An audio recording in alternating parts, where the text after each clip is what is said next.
নমস্কার, I news Bangla 28 আজ চলে এসেছে কলকাতার অতি প্রাচীন এক ভেটেরিনারি ক্লিনিকে।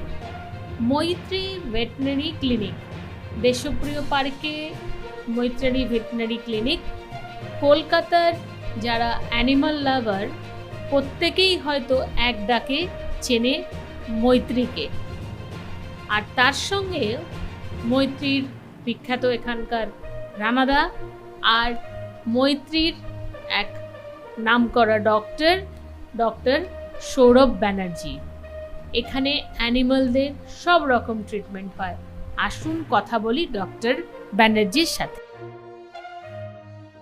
স্যার, এখন কি অ্যানিমাল নিয়ে মানুষদের মধ্যে একটু অ্যাওয়ারনেস কি বেড়েছে আগের থেকে? অবশ্যই। আমি ধরুন 2002-3 আমি শুরু করেছিলাম। আমি গভর্নমেন্ট সার্ভিসে যাইনি, কারণ অনেকগুলো ফ্যাক্টর ছিল। কারণ গভর্নমেন্ট সার্ভিসে দেখেছি খুব মনোটোনাস একটা ট্রিটমেন্ট হয়। ফলে আমার ট্রিটমেন্টটাকে যদি আমাকে করতেই হয়, আরো বেশি করে যদি শিখতে হয় বা আরো বেশি আমার জানার ইচ্ছে হয়, সেক্ষেত্রে আমি পারবো না একটা ডিউটি শিডিউল করা, তাই না? তো সেক্ষেত্রে আমাকে অ্যাডমিনিস্ট্রেটিভ জবটা বেশি, যেটা আমার একদমই পছন্দের নয়। তো সেক্ষেত্রে আমি ওই জন্যই প্র্যাকটিসে আমি থেকে গেলাম। আজকে ধরুন 2002 সালে আমি যেই সময় আমি প্র্যাকটিস শুরু করি, আজকে অনেক অনেক এদের যে সচেতনতা, মানুষের ট্রিটমেন্টের প্রকারভেদ এবং ডায়াগনস্টিক টুলস, আমি যখন শুরু করেছিলাম কিছুই ছিল না। একটা ওই ব্লাড টেস্ট, তাও কি সবাই করতো না। ব্লাড টেস্ট দিলে লোকজন রেগে যেত, কেন ব্লাড টেস্ট দেওয়া হলো, মানে সেই সময় ছিল। আজকে কিন্তু অনেক বেশি হয়েছে, মানুষ নিজে থেকে বলছে একটু ব্লাড টেস্ট করিয়ে দেবে। এটা আমি সেই সময় আশাই করতে পারতাম না। এবং অনেকেই যেটা বলছে যে একটু ভালো ওষুধ দিন যাতে কাজটা তাড়াতাড়ি হয়ে যায়। কেউ বলছে না দাদা এটা তো খুব, ডাক্তারবাবু খুব বেশি দামের হয়ে যাচ্ছে, কিন্তু অল্প দামের দিচ্ছে। খুব যাদের অবস্থা খুব খারাপ বা যারা অতটা অ্যাফোর্ড করতে পারবে না, তার জন্য অনেকে বলেন। তবে এটা খুব কম লোকের কাছ থেকে আমি এটা শুনি। আর ধরুন ডিওয়ার্মিং, কৃমির ওষুধ, ভ্যাকসিনেশন, এই সচেতনতাগুলো অনেক বেড়েছে। এবং একটা খুব মানে রিমার্কেবল জিনিস, সেটা হচ্ছে ক্যাট পপুলেশন, মানুষ ক্যাটকে পেট করছে, এইটা কিন্তু লাস্ট 5-7 বছরে অনেক বেড়ে গেছে। এবং যারা করছেন তারা সবই করছেন। একটা জিনিস যেটা এখনো আমি সেই সচেতনতা আনতে পারিনি, সেটা হচ্ছে ক্যাটের প্রপার ভ্যাকসিনেশন। বোধহয় রেবিস করছেন অনেকে, কিন্তু ক্যাটের রেবিস ছাড়াও একটা ট্রাই ক্যাট বলে ক্যালিসি ভাইরাসের এগেনস্টে, যারা এই সর্দি কাশি এগুলো আছে, এই ওষুধের রোগটার জন্য কতগুলো ভ্যাকসিন আছে, কস্টলি, বাট সেটা কিন্তু অনেকেই করতে পারে, কিন্তু তারা কিন্তু অ্যাফোর্ড করতে পারেন। কিন্তু সেই সচেতনতা কিন্তু এখনো সেরকম ভাবে আসেনি। আশা করি চলে আসবে এটা আস্তে আস্তে। আমাদেরই কাজ যেটাকে আপনাদের বোঝানো যে কেন এটা এতটা ইম্পর্টেন্ট, এই ভ্যাকসিনটা কতটা ইম্পর্টেন্ট ওদের লাইফের জন্য, সেইটাকে আমাদেরই কাজ বোঝানো। সেটা মানুষ বুঝবেন এবং আস্তে আস্তে সেটাও আশা করি আর 2-3 বছরের মধ্যে সেটাও ঠিক হয়ে যাবে। নমস্কার, আজ আমরা এসেছি মৈত্রী ভেটেরিনারি ক্লিনিকের কর্ণধার মিস্টার রানা গাঙ্গুলির সঙ্গে কথা বলতে, যাকে আমরা চিনি রানাদা বলেই পরিচিত, রানাদা বলে। রানাদা, এই এত সুন্দর জগতে তুমি আসলে কেন?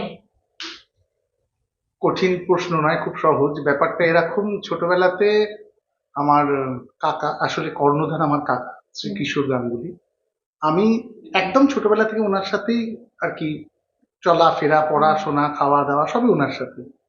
এখন উনি সেন্ট লরেন্স স্কুলে পড়াতেন, আমরা পড়তাম।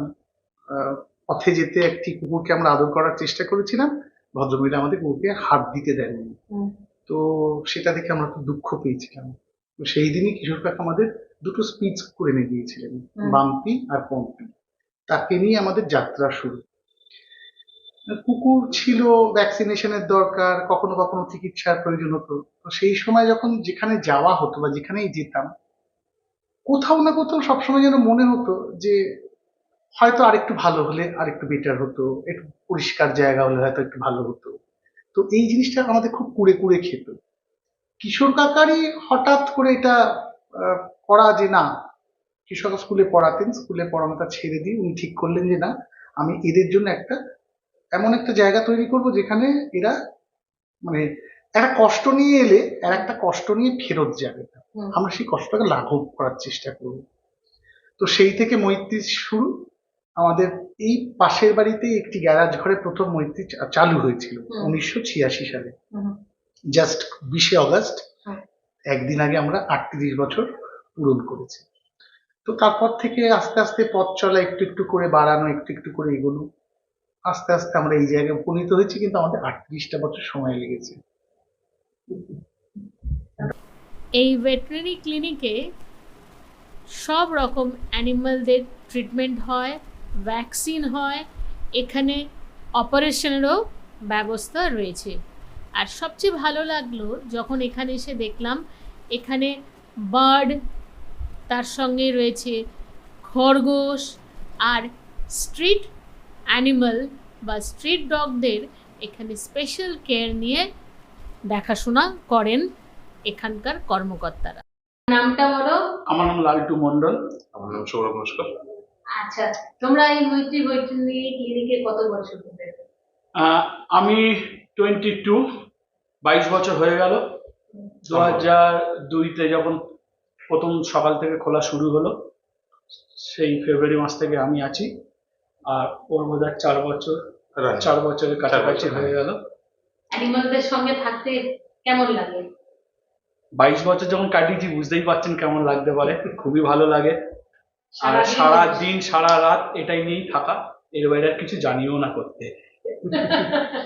আচ্ছা, আচ্ছা। সৌরভ, হুম। এই যে তুমি এই কুকুর বিড়ালদের এত পছন্দ করো, তা তুমি যারা কুকুর বিড়াল পুষছে তাদের অন্তত একটুখানি, আমি অনেক জায়গায় দেখেছি পুষে দিলাম কিন্তু তাদের যত্ন জানে না। কি বেসিকটা বলবে যত্নটা? এটা দেখুন, সেটাকে বাড়িতে আনার আগে আপনাকে ভাবতে হবে যে আপনি কি রাখার যোগ্য বা কি রাখতে পারবেন না। সেটা সাইজে হতে পারে, তার ডায়েটে হতে পারে। এখন যেটা প্রবলেম দেখা দিচ্ছে, অনেকে নিজেরা ভেজ বা ভেগান, তারা বাড়িতে একটা অ্যানিমাল এনে চাইছে তাকেও ভেজ বা ভেগান খাওয়াতে। সেটা কোনোভাবে সম্ভব নয়, কারণ তার প্রোটিন সোর্সই অ্যানিমাল ফ্যাট বা অ্যানিমাল প্রোটিন, তাছাড়া সে কোনোদিন থাকতে পারে না।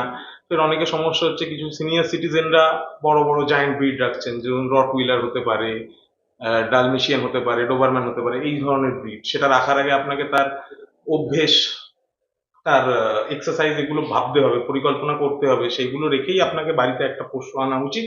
যদি আপনার মনে হয় যে আমি এগুলোর দায়িত্ব নিতে পারবো না, তাহলে আপনি রাখুন। ধন্যবাদ মৈত্রী ক্লিনিকের প্রত্যেকটি স্টাফকে। ক্যামেরাম্যান সুতপার সাথে উমেশ প্রসাদের রিপোর্ট।